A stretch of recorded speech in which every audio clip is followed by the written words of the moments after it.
فأنا ناصح لإخواني بالصدع بالحق تبيض وجوههم. السكوت في مسألة الحزبية يضرها، فاصدع بما تؤمر وأعرض عن المشركين. سلامي على دماج ورجالها والشيخ يحيى ودار العلم يا سعد بانيها. بسم الله الرحمن الرحيم. إن الحمد لله نحمده ونستعينه ونستغفره ونعوذ بالله من شرور أنفسنا وسيئات أعمالنا. من يهده الله فهو المهتدي ومن يضلل فلن تجد له وليا مرشدا. أشهد أن لا إله إلا الله وحده لا شريك له إقرارا به وتوحيدا، وأشهد أن محمدا عبده ورسوله عليه الصلاة والسلام تسليما كثيرا مزيدا. ثم أما بعد، ikhwan fillah rahimani wa rahimakumullah, kembali kita mengkaji kajian dari kitab Al-Jami'us Sahih fi Tauhid Rabbil Alamin. Kumpulan yang sahih dari sisi landasan hukum, ayat dan juga hadis-hadis yang sahih pada materi mentunggalkan Allah, mentunggalkan Rabb semesta alam. Ini materi tauhid. Merupakan karya tulis ilmiah dari Fadilatul Syekh Abu Amr Abdul Karim bin Ahmad bin Husain Al-Hajuri Al-Umari hafizahullah ta'ala. Kemudian kita masih berada pada judul bab yang sama pada beberapa pertemuan malam terakhir ini. Lumayan panjang hadis yang beliau bawakan, artinya banyak. Dalam judul bab tentang fadlul tauhid wa ma yukaffiru min adh-dhunub, keutamaan tauhid serta sebagai penghapus dosa-dosa. Satu ayat beberapa hadis, dan masih terdapat beberapa hadis lagi kita akan baca, ada yang panjang. Kali ini kita akan baca hadis yang kata sang penulis At-Tis'un, hadis yang ke-90. Nah, hadis yang ke-90 dari halaman 71 pada cetakan ini. Hadis yang ke-90, qala Imam Al-Bukhari rahimahullah fi sahihih. Berkata Imam Bukhari dalam sahihnya, Muhammad bin Ismail bin Mughirah Al-Bukhari, semoga Allah Ta'ala merahmatinya. Kata beliau, qala haddatsana Ubaidullah bin Musa. Ubaidullah bin Musa. Nah, namanya Ubaidullah, kunyanya Abu Muhammad Ubaidullah bin Musa Al-Kufi Al-Absi.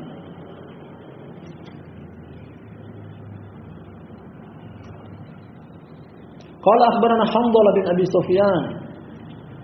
Hanzalah bin Abi Sufyan Al-Qurashi.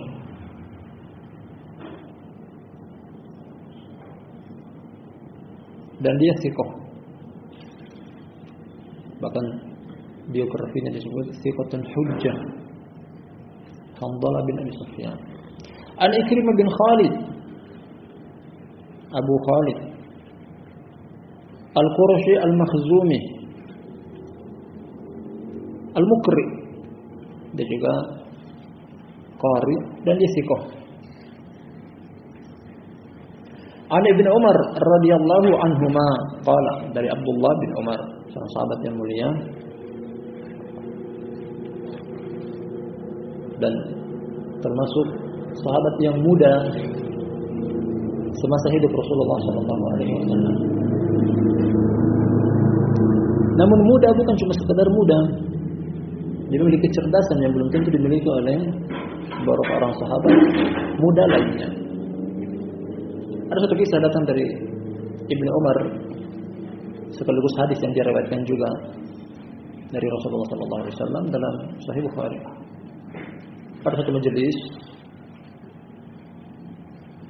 dia bersama Nabi sallallahu alaihi wasallam dan beberapa sahabat yang lainnya. Nabi sallallahu alaihi wasallam membuat semacam pertanyaan yang minta dijawab oleh para sahabat. Kata beliau, "Inna minasyajarati syajaratan masaluhu kamasalil mu'min la tasqutu syajaratuhu famasalna fa akhbiruni ma hi." Kata Rasulullah sallallahu alaihi wasallam, di sana ada satu pohon, permisalan pohon tersebut seperti seorang mukmin, daunnya tidak pernah berguguran. Ya, dari sisi kemanfaatannya orang mukmin sama dengan manfaat dari pohon tersebut. Beritahukanlah kepadaku apa pohon tersebut. Karena kalau kita Nah, dapat jawaban di bagian akhirnya, unsur dari pohon tersebut tak satupun yang terbuang sia-sia, kecuali ada manfaatnya, mulai dari pangkal sampai ujungnya. Kemudian para sahabat memberikan jawaban, ada yang menyebutkan pohon sidor atau bidara, mereka menyebutkan beberapa pohon yang pernah mereka melihat di tanah Arab. Namun semuanya meleset, tidak ada yang tepat jawabannya. Ibnu Umar, dia menengok ke kiri kanan, dialah yang paling kecil. Sedangkan di majelis ada Abu Bakar, ada Umar, ada sahabat kibar yang sudah berumur, jenggotan, berkeluarga, sedangkan dia masih sangat kecil. Terbetik dalam pikiran dia pohon tersebut adalah pohon kurma. Namun dia enggan untuk memberikan jawaban karena dia minder dengan usia dia masih sangat muda belia. Karena tak seorang pun yang memberikan jawaban yang tepat, akhirnya Nabi SAW mengeluarkan jawaban, hiya nakhl, dia adalah pohon kurma. Selesai dari majelis baru Ibnu Umar sampaikan kepada bapaknya, yakni Umar, wahai ayahanda, tadinya aku ingin menjawab jawaban dari pertanyaan Nabi SAW tersebut adalah pohon kurma, namun aku melihat aku yang paling kecil di antara seisi majelis. Aku segan mendengar ungkapan Ibnu Umar sang bapak, yakni Umar mengatakan, wallahi aku sangat bangga seandainya engkau menjawabnya, atau ucapan yang semisalnya. Abdullah bin Umar radhiyallahu anhu. Qala, kata dia, qala Rasulullah sallallahu alaihi wasallam, berkata Rasulullah sallallahu alaihi wasallam, bunyal Islamu ala khamsin. Islam dibangun di atas 5 rukun. Namanya rukun Islam. Islam dibangun di atas 5 rukun. Ini namanya rukun Islam, ada 5. Arkan, asas atau aslun, 5 pondasi. Diperinci oleh Nabi sallallahu alaihi wasallam, syahadati alla ilaha illallah wa anna Muhammadan Rasulullah. Rukun yang pertama adalah mempersaksikan bahwasanya tidak ada sembahan yang berhak disembah kecuali Allah, serta mempersaksikan pula Muhammad adalah utusan Allah. Yang diistilahkan dengan 2 kalimat syahadat, rukun Islam yang paling pertama sebagai fondasi utama dalam Islamnya seseorang. Wa iqamis salati wa ita'iz zakati wal haji wa shaumi Ramadan. Menegakkan salat, menunaikan zakat, berhaji dan juga berpuasa pada bulan Ramadan. Akan datang pada riwayat yang setelahnya hadis yang sama dari sahabat Ibnu Umar, madarul hadis Ibnu Umar, namun dari periwayatan yang berbeda. Tadi yang meriwayatkan dari Ibnu Umar meriwayatkan mendahulukan Ramadan daripada haji. Dari riwayat ini mendahulukan haji daripada puasa Ramadan. Namun sesuai dengan redaksi hadisnya riwayat Imam Bukhari. Namun kata sang penulis, rawahu Muslim. Hadis ini juga diriwayatkan oleh Imam Muslim. Nah, diriwayatkan juga oleh Imam Muslim. Artinya muttafaqun alaih dari sahabat Ibnu Umar. Hadisnya singkat, buniyal Islamu ala khamsin dan seterusnya. Kita baca riwayat Imam Muslim, wa rawahu Muslim. Imam Muslim juga meriwayatkannya dan beliau sempat membawakan jalan hadisnya di sini. Qala kata Imam Muslim, Muslim bin Hajjaj Al-Qushairi An-Naisaburi rahimahullah. Qala haddatsana Muhammad bin Abdullah bin Numair Al-Hamdani. Kunyanya Abu Abdurrahman Al-Kufi Al-Hamdani.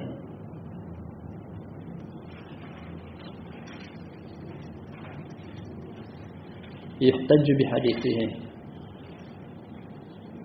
Qala haddatsana Abu Khalid yakni Sulaiman bin Hayyan Al-Ahmar. Masyhur dengan kunya Abu Khalid, namanya adalah Sulaiman bin Hayyan Al-Azdi Al-Kufi. Nah, Abu Khalid Al-Azdi saduq. An Abi Malik Al-Ashja'i, masyhur dengan kunya, namanya adalah Sa'ad bin Tariq bin Asyam. An Sa'ad bin Ubaidah an Ibnu Umar. Disinilah tercabang hadis dari Ibnu Umar. 2 orang beriwayatkan dari Ibnu Umar, Ikrimah bin Khalid dari Ibnu Umar, Sa'ad bin Ubaidah dari Ibnu Umar. Dan dari sinilah letak perbedaan periwayatan hadis ini dari 2 lafaz yang ada, Bukhari dan Muslim. Hadisnya sama dari Ibnu Umar, Ibnu Umar radhiyallahu anhuma, an Nabi sallallahu alaihi wasallam qala. Nah, bunyi hadisnya kata Nabi sallallahu alaihi wasallam, buniyal Islamu ala khamsatin. Islam dibangun di atas 5 tonggak, 5 fondasi, 5 perkara, 5 rukun. Diperinci oleh beliau, ala ayyuwahhidallah, agar supaya mentauhidkan Allah. Islam adalah tauhid.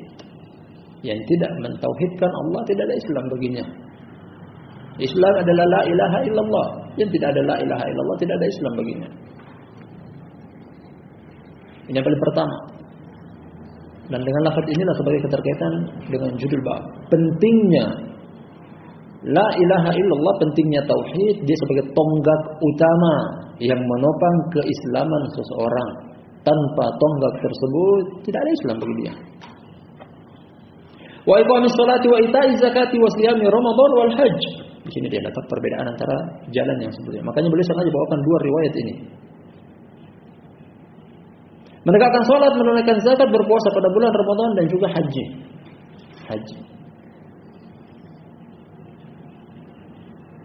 Ya, sebelumnya haji baru urutan paling terakhir dari rukun Islam, berpuasa pada bulan Ramadan. Qala rajulun al-hajj wa siyam Ramadan. Berkata seorang,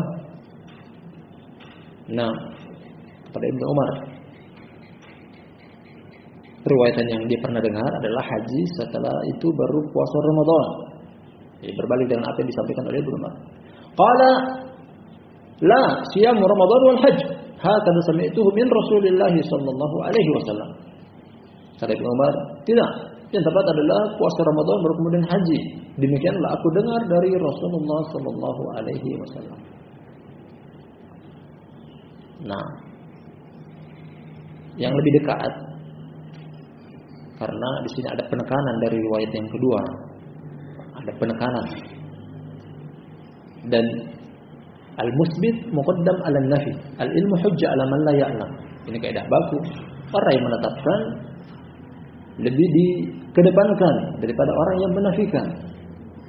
Dan dari riwayat Imam Muslim ini menetapkan bahwasanya yang tepat adalah urutannya puasa Ramadan. Puasa Ramadan baru kemudian haji paling akhir. Dan ini dia sandarkan kepada Rasulullah sallallahu alaihi wasallam. Namun bukan masalah yang besar, wa illa hanya bermasalah berkaitan dengan urutan.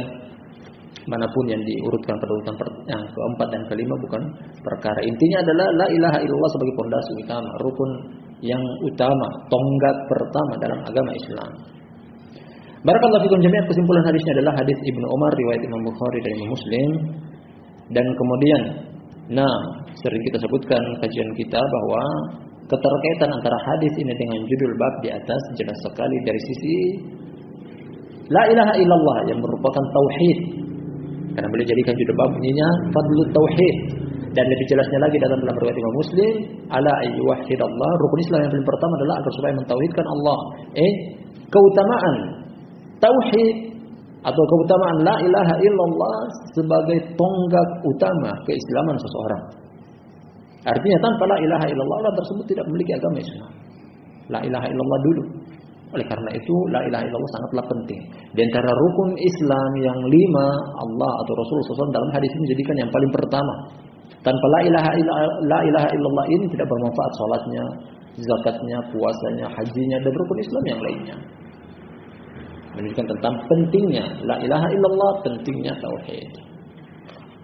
Jadi jangan disepelekan, jangan dianggap remeh, jangan dianggap ini perkara yang biasa-biasa saja. Kalau telah kita ketahui tentang keutamaan dari la ilaha illallah, termotivasi kita, ayo kita pelajari, ayo kita ketahui lebih lanjut, lebih mendalam apa itu la ilaha illallah, konsekuensinya, syarat-syaratnya, dan itu akan datang nanti pada lembaran-lembaran dari bab yang berikutnya. Hadis yang berikutnya kata Syekh Abu Amr Abdul Karim Al-Hajuri Al-Umari hafizahullah taala, Al-Wahid wa Tis'un, hadis yang ke-91. Hadis yang ke-91. Qala Imam Muslim, qala Imam Muslim rahimahullah, berkata Imam Muslim,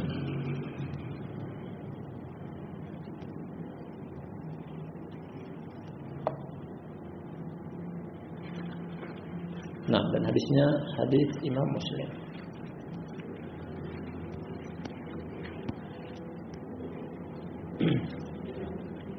Qala haddatsana Abu Khaisamah Zuhair bin Harb.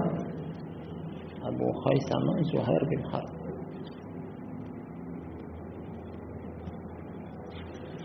Qala haddatsana Waqi' bin al-Jarrah, guru dari Imam Syafi'i. Hadis nomor urutan ke-8 dalam Sahih Muslim.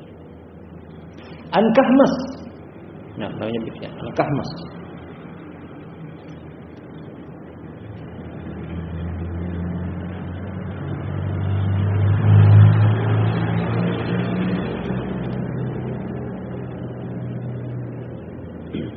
An Abdullah bin Buraidah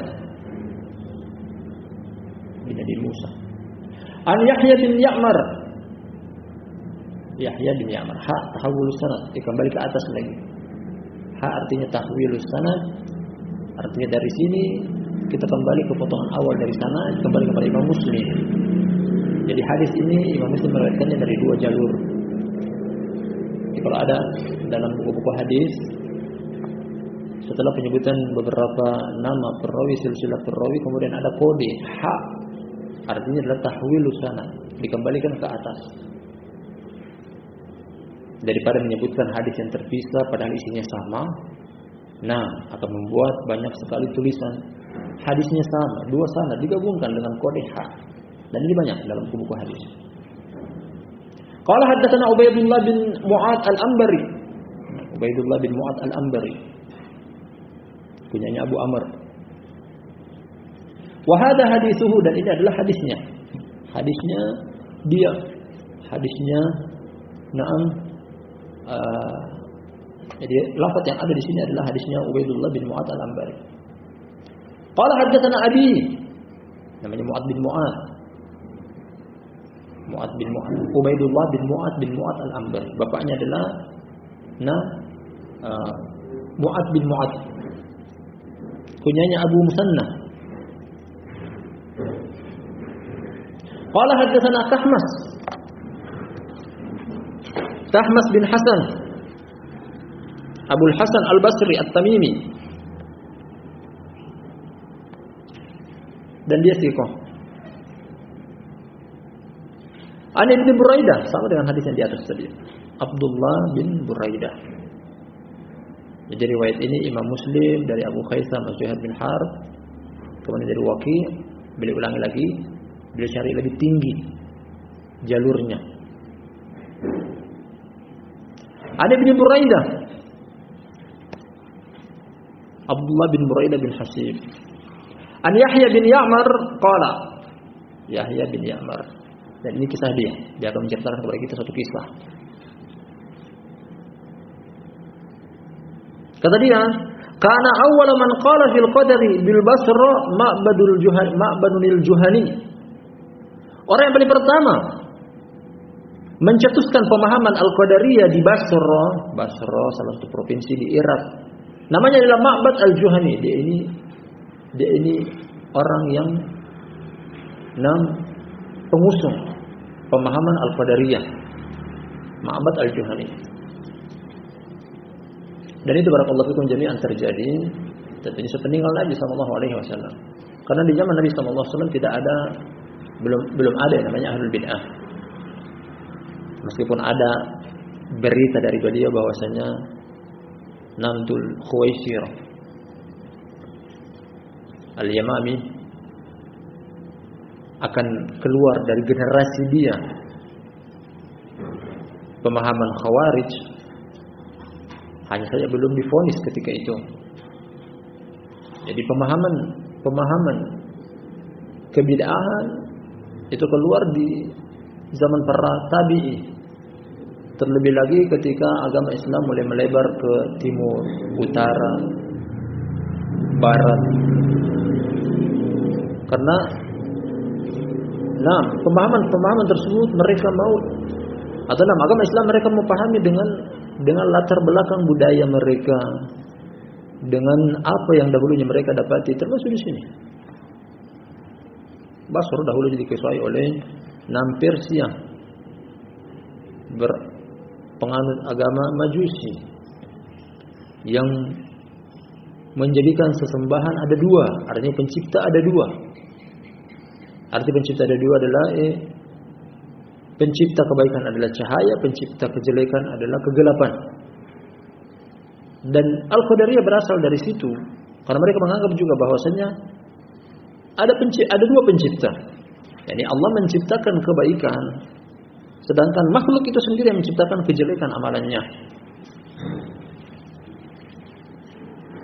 Ma'bad Al-Juhani. Lalu kata dia, "Fantalaqtu ana wa Humaid bin Abdurrahman Al-Himyari hajjaini aw mu'tamiraini."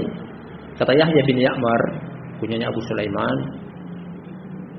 Nah, akhirnya aku pun pergi bersama Humaid bin Abdurrahman Al-Himyari, dua orang. Salah satu dari dua, dia ragu di sini entah itu melakukan amal ibadah haji ataupun umrah. Artinya dia berangkat ke Makkah, ke Baitullahil Haram. Dia dan temannya, jadi dua nama ini, Yahya bin Ya'mar dan Humaid bin Abdurrahman. Faqulna, kami katakan, "Law lakina ahadan min ashabi Rasulillah sallallahu alaihi wasallam fasa'alnahu amma yaqulu haula'i fil qadar." Akhirnya mereka berangan-angan, punya harapan besar. Seandainya saja kami bertemu dengan salah seorang sahabat Rasulullah sallallahu alaihi wasallam, kami akan tanyakan kepada dia apa yang orang-orang ini, para penganut pemahaman Qadariyah, katakan, berpendapat. Jadi mereka mau mencari ulama untuk menanyakan tentang permasalahan yang ada di kepala mereka, untuk minta jalan keluar dan solusi tentang hal ini. Pentingnya merujuk kepada ulama, tidak menentukan keputusan sendiri, apalagi pada permasalahan yang tergolong misalnya kontemporer, baru didapati dan semisalnya. Fawuffiqa lana Abdullah bin Umar bin Al-Khattab radhiyallahu anhuma dakhilanil masjid. Akhirnya kami diberikan taufik oleh Allah. Taufik artinya adalah kesesuaian, kecocokan. Allah Subhanahu wa taala memenuhi hasrat mereka tadi untuk bertemu. Dikabulkan oleh Allah, dipertemukan dengan Abdullah bin Umar bin Khattab, semoga Allah taala meridai keduanya, masuk ke dalam masjid. Hadis sebelumnya Ibnu Umar, hadis ini juga Ibnu Umar. Dan dia ulama di zaman tersebut. Fattanaftuhu ana wa sahibai, ahaduna an yaminihi wal akhar an shimalihi. Fattanaftuhu artinya aku tidak menyia-nyiakan kesempatan tersebut. Akhirnya kami merangkul, artinya mengurumuni dia. Salah satu dari kami berada di sebelah kanan, salah satu lagi berada di sebelah kiri. Dengan tujuan untuk bertanya. Dan ini yang tepat, adab menuntut ilmu. Nah, hukum asalnya datang bertanya kepada seorang guru, pengajar dan semisalnya dari arah depan. Atau kalau orang tersebut sedang berjalan, dari arah samping, karena kalau dari arah depan mengganggu perjalanan dia. Namun perkara yang salah datang dari arah belakang, apalagi diteriaki. Nah, suruh dia berhenti. Hukum asal dalam menuntut ilmu beradab datang dari arah depan ketika ingin bertanya, atau dari arah samping ketika dia melakukan perjalanan jalan bersama dia.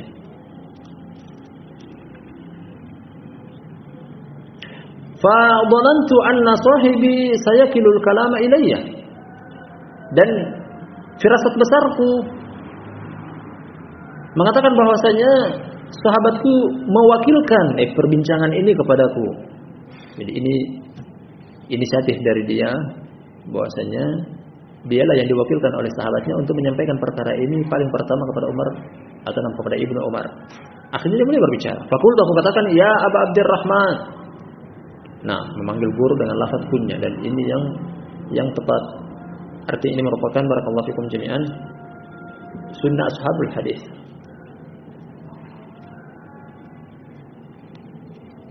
Dan tidak dikatakan tidak sopan, hukumnya boleh, bahkan masyru'. Ibnu Umar kali ini sebagai seorang guru, mereka yang bertanya tentang ilmu, pengetahuan, dan mereka memanggil dengan lafaz ya Aba Abdurrahman, lafaz kunya. Ibnu Umar tidak memprotes. Dan itu diwarisi secara turun-temurun. Nah, tradisi ashabul hadis. Yang kata Syekh Albani dalam sebagian tulisan beliau bahwasanya tradisi ini sudah hampir hilang. Maka sebagian orang kalau dipanggil dengan namanya padahal dia adalah pengajar, tidak dipanggil dengan lafaz ustaz misalnya, dan dia marah. Nah, innahu qad dhahara qibalana nasun yaqra'una al-Qur'ana wa yatakaffaruna al-ilma. Wa dzakara min sya'nihim annahum yaz'umuna alla qadar. Nah, alla qadar. Akhirnya yang berbicara adalah Yahya bin Ya'mar sebagai perwakilan antara dia dan sahabatnya tadi namanya Humaid bin Abdurrahman.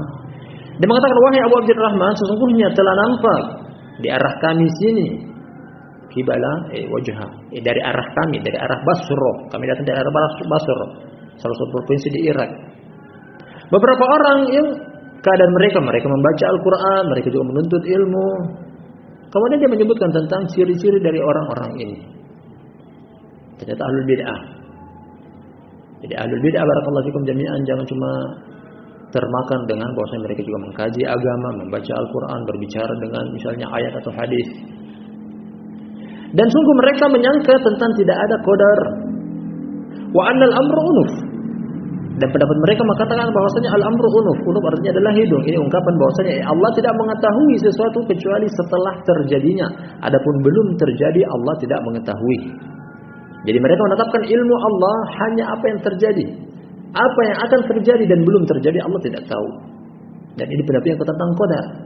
Karena kita kaji tentang konsep dari qadar tak lepas dari 4 unsur al-ilmu wal kitabah wal masyiah wal khalq. Yang pertama adalah ilmu. Apa maksud dari ilmu Allah? Konsep dari qadar. Qadar adalah pengetahuan Allah tentang apa yang terjadi. Nah, tentang kejadian tragedi, peristiwa yang sudah terjadi, yang sedang terjadi, yang belum terjadi, bagaimana terjadinya atau bagaimana tidak terjadinya. Jadi ilmu Allah Subhanahu wa taala tak terhalangi ruang dan waktu, kapanpun, dimanapun dan bagaimanapun. Bahkan sebelum terjadi kejadian tersebut Allah sudah tahu.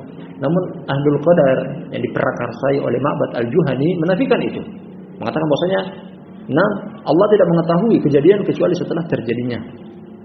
Yang belum terjadi Allah tidak tahu. Kata Ibnu Umar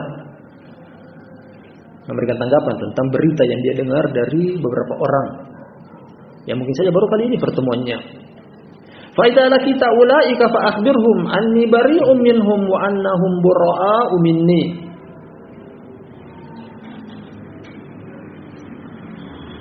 Apabila engkau bertemu dengan orang semacam ini, apabila engkau bertemu dengan mereka, maka beritahukanlah kepada mereka bahwa aku berlepas diri dari mereka serta mereka berlepas diri dariku.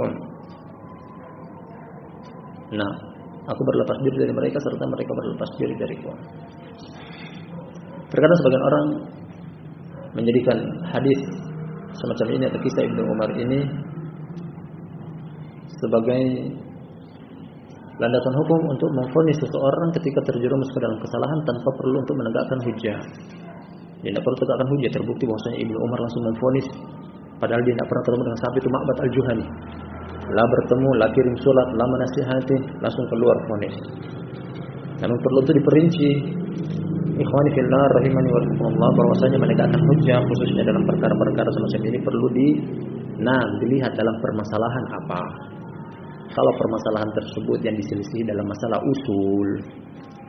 Nah, kemudian para ulama mengatakan bahwasanya yu'lam bid-durur, diketahui secara darurat itu adalah usul dalam agama. Seperti ini, qadar bagian daripada keimanan. Salah satu dari rukun iman yang akan datang perinciannya. Nah, rukun iman yang ke-6 menyelisihi ini, barakallahu fikum jami'an, berarti menyelisihi usul. Adapun permasalahan yang disilahkan dengan sebagian ulama mengistilahkan dengan furu', artinya cabang, bukan pada usul, itu butuh menegakkan hujjah. Atau boleh untuk menegakkan hujjah. Nah, Ibnu Umar langsung mengingkari, langsung memvonis bahwa berlepas diri dari mereka dan mereka pun berlepas diri.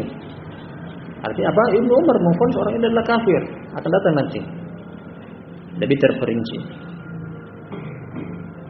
Lanjut ucapan Ibnu Umar, "Walladzi yahlifu bihi Abdullah bin Umar, law anna li ahadihim misla Uhudin dhahaban fa anfaqahu ma qabila Allah minhum hatta yu'mina bil qadar." Ini dia. Jadi Ibnu Umar memvonis bahwasanya orang ini kafir. Orang ini kafir. Demi zat yang jiwa Ibnu Umar bersumpah atas namanya.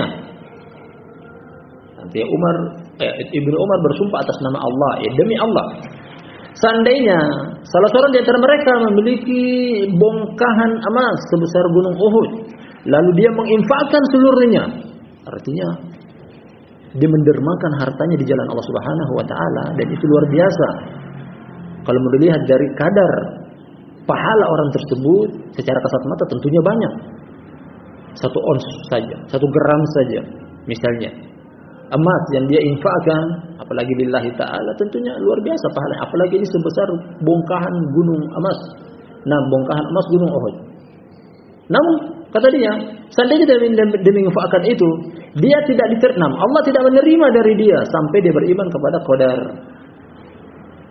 Jadi permasalahan qadar adalah permasalahan prinsip, dasar, usul, asas, tonggak, fondasi yang tidak boleh untuk diselisihi. Makanya itu alasan kita tadi mengatakan bahwasanya Ibnu Umar langsung memvonis karena yang diselisih adalah usul. Summa qala, kemudian kata dia, Umar, masih ucapan Umar ini, haddatsani abi Umar bin Khattab radhiyallahu anhu, telah menceritakan kepada aku bapakku, yakni Umar. Ini Umar bin Khattab menceritakan kepadaku. Jadi hadis ini Ibnu Umar meriwayatkan dari bapaknya Umar dari Rasulullah sallallahu alaihi wasallam. Keluarga yang berbarokah, bapak sahabat, anaknya juga sahabat, sama-sama ashabul hadis. Qala, kata Umar, bainama nahnu inda Rasulillah sallallahu alaihi wasallam dzata yawmin ittala alaina rajulun shadidu bayadi thiyabi shadidu sawadi sya'r la yura alaihi athar as-safar la ya'rifuhu minna ahad. Kata Umar, pernah pada suatu ketika kami duduk di sisi Rasulullah sallallahu alaihi wasallam, tiba-tiba muncul kepada kami seseorang. Di antara sifatnya adalah mengenakan baju yang sangat putih, berambut yang sangat hitam, namun tidak terlihat dari dia pengaruh atau bekas perjalanan. Tak seorang pun dari kita yang mengenalnya. Ungkapan ini menggambarkan bahwasanya orang ini datang ke majelis dalam keadaan sangat rapi. Artinya pakaian yang rapi tersebut mungkin saja dia penduduk pribumi. Karena kenapa? Tidak terlihat dari dia pengaruh safar. Kalau orang datang dari perjalanan safar, tentunya ada bekas-bekas pengaruh dari safar, entah acak-acakan, pakaian yang tidak rapi, atau mungkin debu selama perjalanan safar. Namun tidak. Artinya ini sesuatu yang pertama mengagetkan dan mengherankan. Dia orang seakan-akan orang sini karena pakaian rapi, namun tak seorang pun di antara kita yang mengenal dia. Lanjut hadisnya. Hatta jalasa ila Nabi sallallahu alaihi wasallam fa asnada rukbatayhi ila rukbatayhi wa wada'a kaffayhi ala fakhidayhi. Sampai dia datang ke hadapan Rasulullah sallallahu alaihi wasallam. Dia pun menyandarkan lututnya ke lutut Rasulullah sallallahu alaihi wasallam, meletakkan kedua tangannya, telapak tangannya di atas kedua pahanya. Kedua tangannya di atas kedua paha dia sendiri, bukan berarti dia meletakkan kedua tangannya di atas kedua paha Nabi sallallahu alaihi wasallam. Ini gambaran bukan yang lumrah. Dia meletakkan kedua tangannya di atas kedua pahanya sendiri. Artinya dia dalam mendekat. Ini juga termasuk adab dari menuntut ilmu. Nah, orang yang bersemangat, antusias dalam menuntut ilmu, dia mencari tempat yang terdekat dengan sumber, narasumber. Nah, dengan pengajarnya, gurunya. Kemudian etika bertanya, karena ini dia datang untuk bertanya. Nah, dari arah depan, bukan dari arah belakang. Wa qala ya Muhammad akhbirni 'anil Islam.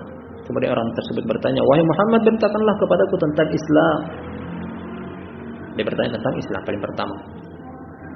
Faqala Rasulullah sallallahu alaihi wasallam, akhirnya Rasulullah sallallahu alaihi wasallam memberikan jawaban, al-Islamu an tashhadu an la ilaha illallah wa anna Muhammadar Rasulullah, wa tuqimus shalah wa tu'tiyaz zakah wa tasuma Ramadan wa tahujjal baita in istata'ta ilaihi sabila.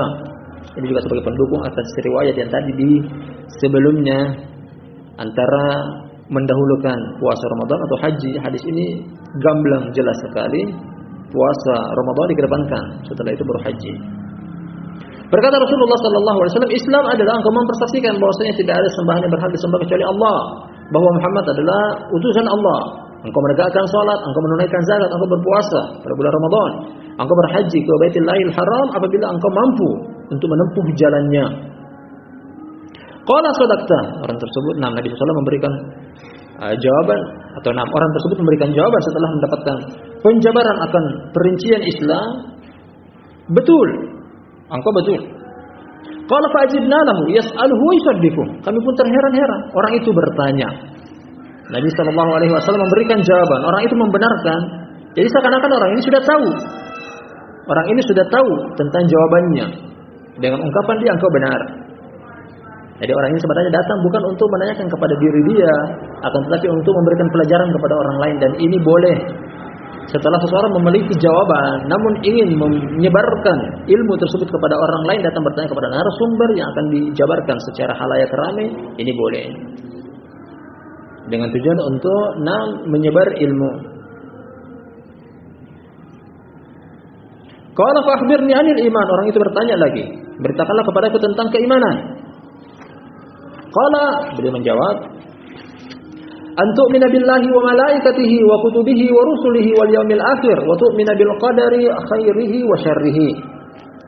Engkau beriman kepada Allah, kepada malaikatnya, kepada kitab-kitabnya, kepada rasul-rasulnya, kepada hari akhir, hari kiamat. Engkau juga beriman kepada qadar yang baik dan buruk.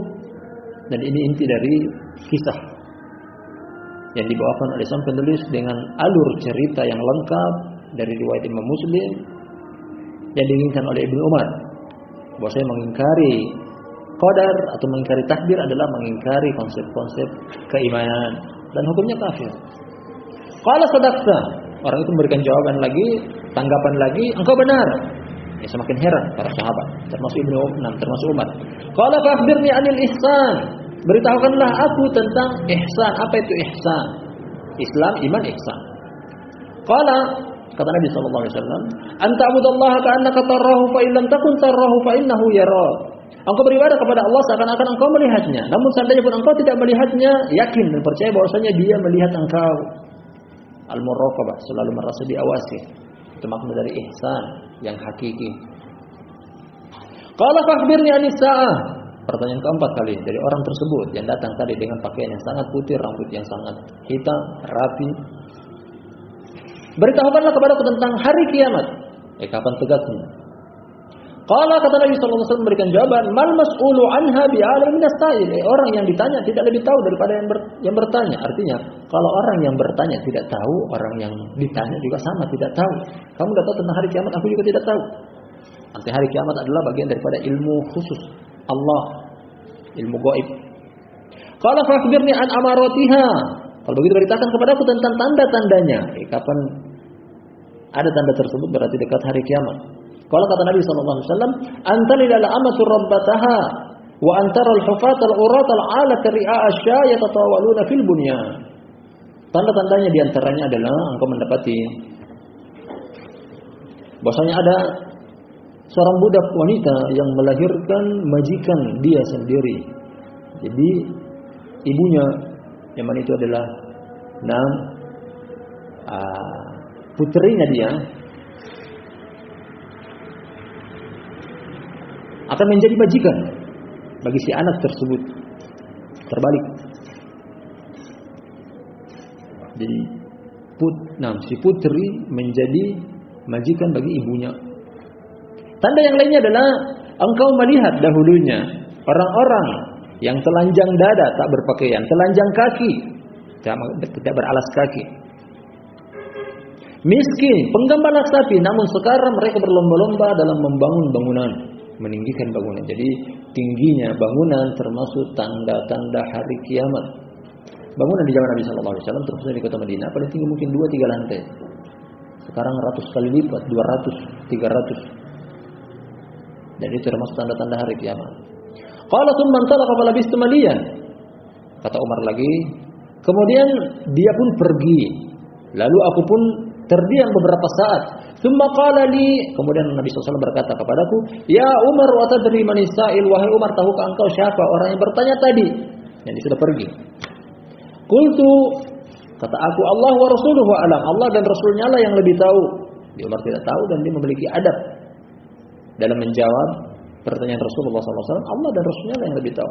Kalau kata Nabi SAW, "Fa innahu Jibril atakum yu'allimukum dinakum." Nabi SAW memberikan jawaban bahwasanya sungguh dia adalah Jibril yang datang kepada kalian mengajarkan kepada kalian agama kalian. Jadi sampai di sini hadisnya. Dan keterkaitan antara hadis ini dengan 6 jurul keutamaan tauhid, keutamaan tauhid serta sebagai penghapus dosa Dari sini disebutkan tentang la ilaha illallah atau tauhid, merupakan salah satu dari rukun Islam, yang mana Islam adalah salah satu di antara 3 cabang agama atau 3 derajat tingkatan agama, dan itu secara berurutan: Islam, iman, ihsan. Yang para ulama menerangkan bahwa seorang tidak sampai pada tingkatan keimanan kecuali dia masuk dalam Islam. Demikian juga seorang tidak sampai pada tingkatan ihsan kecuali dia sudah sampai pada derajat keimanan. Jadi yang paling pertama sebagai standarisasi seorang dimasukkan di dalam lingkaran agama, yang paling pertama dikatakan Islam adalah la ilaha illallah dulu. Dan ini bagian daripada keutamaan Islam. Tanpa mengucapkan agama Islam tidak mungkin sampai kepada tingkatan keimanan, apalagi ihsan. Jadi la ilaha illallah dulu. Ini menunjukkan tentang pentingnya la ilaha illallah, keutamaan dari tauhid itu sendiri. Wallahu taala a'lam bishawab. Nah, berakhir waktu dan masih banyak hadis-hadis yang belum sempat kita bahas dalam judul yang sama. Insyaallah kita akan lanjutkan pada lain kesempatan. Barakallahu fikum jami'an. Kita akhiri subhanakallahumma bihamdik asyhadu an la ilaha illa anta astaghfiruka wa atubu ilaik.